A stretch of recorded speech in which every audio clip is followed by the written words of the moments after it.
अस्सलाम guys, this is Saif Malik. Welcome to real estate and builders. तो भाइयों, अगर तो आप लोग अपना घर बनाना चाहते हैं लाहौर में, डीएचए में या किसी भी सोसाइटी में, तो घर बनाना चाहते हैं फिर ये वीडियो देखिएगा, वरना वीडियो ना देखिएगा। तो भाइयों, हम लोग आज बात करेंगे कंस्ट्रक्शन रेट की कि पाकिस्तान में 2025 में कंस्ट्रक्शन रेट क्या चल रहे हैं। 5 मरला की बात करेंगे, 10 मरला की बात करेंगे, 1 कनाल की बात करेंगे, डीएचए की बात करेंगे, अदर लोकल सोसाइटी की बात करेंगे कि कंस्ट्रक्शन कॉस्ट क्या आती है। साहब भाई, 5 मरला जो कंस्ट्रक्शन रेट है, इसका क्या रेट है मुझे बताएंगे आप? 5 मरले का 5 मरला कंस्ट्रक्शन कॉस्ट जो है इस वक्त 2025 में हम लोग अगर एवरेज की बात करें कि प्लॉट डाल के, अगर डीएचए की बात करें, डीएचए फेज 9 टाउन की, तो 1 करोड़ का प्लॉट लगा लें आप। ठीक है, 1 करोड़ का हमने प्लॉट लिया है और ऊपर हमारा जो ग्रे स्ट्रक्चर है वो 50 से 60 लाख रुपए में अच्छा बन जाता है A+, और ऊपर लग जाता है हमारा 50 से 60 लाख रुपए, यानी कि 2-2.25 के बिटवीन हमारा टॉप लेवल का A+ कंस्ट्रक्शन के साथ 5 मरला घर रेडी हो जाता है। अगर इसी घर को फर्निश पे करना हो, अगर इसी घर को फर्निश करें तो 25 से 30 लाख रुपए में 5 मरला का घर, बहुत ही डिजाइनर घर, मोस्ट लग्जरी घर फर्निश हो सकता है। ठीक। टोटल कॉस्ट इसकी आ जाएगी 2 करोड़ 60 लाख रुपया। ठीक हो गया। और इसी तरह 10 मरले की क्या कॉस्ट आ जाएगी? 10 मरला की अगर बात करें हम लोग, तो डीएचए की बात कर लेते हैं। डीएचए में जो मिनिमम प्लॉट है 1.5 करोड़ रुपए का मिलता है। 10 मरला का फेज 7 में मिल जाता है और आपको इधर टाउन में भी मिल जाएगा 10 मरला का। तो इसमें ये होगा कि आपके 1.5 करोड़ का प्लॉट है आपका, और आपका 1.5 ही ऊपर लग जाना है। ठीक है, और इस तरह लगेगा कि 70 से 80 लाख का A+ कंस्ट्रक्शन के साथ आप लोगों का ग्रे तैयार हो जाएगा, और इतना 80 लाख रुपया आपकी फिनिशिंग में लग जाना है। यानी कि फिनिशिंग का डिपेंड करता है आप लोग, आप कितनी हैवी टाइल लगा रहे हैं, इटालियन लगा रहे हैं, बाहर से मंगवा रहे हैं, और या फिर ये बस जो पाकिस्तान में चल रहा है वही लगा रहे हैं। तो अगर हम एवरेज की बात करें तो आपका 1.5 करोड़ से 2.25 करोड़ के बिटवीन आपका खर्चा रहता है 10 मरला के करके। और कनाल का क्या कॉस्ट आ जाएगी? अगर हम कनाल की बात करें तो कनाल का, अगर प्लॉट की बात करें हम लोग, तो प्लॉट की प्राइस डाल के मैं बताता हूँ आपको कि 2 करोड़ का प्लॉट है। ठीक है, Z2 में लगा लें या Y ब्लॉक में 2.25 का प्लॉट लगा लें, 2.5 का प्लॉट लगा लें।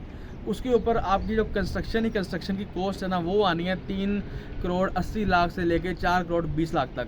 A+ कंस्ट्रक्शन की बात कर रहा हूँ मैं, इससे ज़्यादा कोई ऊपर रेट नहीं आते। 4.25 बहुत मैक्सिमम रेट है इसका। फुल फिनिशिंग की बात कर रहा हूँ मैं, और जो ग्रे है वो तकरीबन 170-80 का ग्रे आपका बड़ा ही A+ कंस्ट्रक्शन के साथ रेडी होता है। और अगर मैं बात करूँ उसको फर्निश करने की, तो 1 कनाल का जो घर है हमें लगा लें, कोई 2.5 करोड़ का प्लॉट लगा लें, और आप लोग 6 करोड़ ऊपर लगा लें। टॉप लेवल की बात कर रहा हूँ, टॉप अल्ट्रा मॉडर्न घर की बात कर रहा हूँ मैं, 6.5 में पड़ जाता है आपको। और अगर उसी घर को हम लोग फर्निश करते हैं तो 1 करोड़ रुपया मैक्सिमम, बहुत काफ़ी इसके लिए बजट है फर्निश करने के लिए। डिज़ाइनर घर आपका बन जाएगा, और टोटल आपकी कॉस्ट आ गई 7 करोड़ 50 लाख रुपए। और मार्केट में उस घर की वैल्यू जो होगी कम से कम, अगर फेज 7 में हुआ तो उसकी मार्केट वैल्यू होगी 13 से 14 करोड़ रुपया।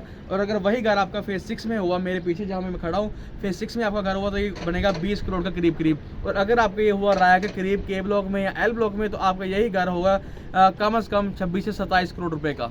अगर एक इन्वेस्टर प्लॉट लेकर ऊपर घर बनवाना चाह रहा है और वो सेल करना चाह रहा है, तो उससे कितना बेनिफिट प्रॉफिट मिल जाएगा?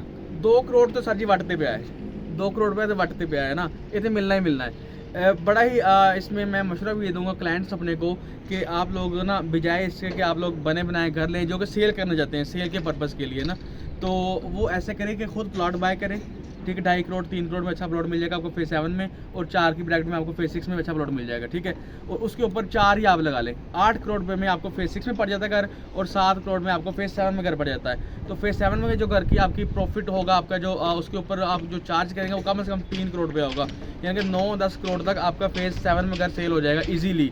नॉन फर्निश की बात कर रहा हूँ मैं। और अगर फेज 6 की बात करें तो फेज 6 में आपका यही घर 12 से 13 करोड़ रुपये में सेल हो जाएगा नॉन फर्निश। और अगर फर्निश करेंगे आपको 1 करोड़ रुपये मजीद आप इन्वेस्ट करेंगे इसमें, तो आपका 15 से 16 करोड़ रुपये का फेज 6 में सेल होगा, और 12 से 13 करोड़ रुपये में आपका फर्निश 7 में सेल हो जाएगा। बिल्डर के लिए बेस्ट फेज कौन सा है? बिल्डर के लिए अगर हम देखेंगे, बिल्डर के लिए वैसे तो सारे फेज ही उनको तो काम मिलना चाहिए, सारे फेज ही उनके लिए बड़े लेवल के हैं। चाहे सम टाइम में बिल्डर के पास बजट कम होता है, उस हवाले से खुद अपना घर बना के सेल करना चाहते हैं, फेज 7 उनके लिए बहुत बेस्ट है। फेज 7 Y ब्लॉक में ले ले, T ब्लॉक में ले ले, थोड़ा प्राइस का फर्क होता है कि 50 लाख करोड़ रुपये नीचे प्लॉट मिल जाते हैं, तो उनका वही पैसे उनको बच जाते हैं। ठीक है, और इसके अलावा कमर्शियल को भी वो कर रहे हैं? कमर्शियल ये देखिए भाई जी, 16 मरला का कमर्शियल माशाल्लाह मेरे भाई बना रहे हैं, फेज 6 में बना रहे हैं। ये पीछे ये सारा D ब्लॉक है, ये मेरे भाई कमर्शियल भी बना रहे हैं। अभी भाई मौके की आपको दे दी मैंने मिसाल कि कमर्शियल का काम भी यहाँ पे तसल्ली बख्श किया जाता है। थैंक यू, बहुत शुक्रिया आपका। वेलकम।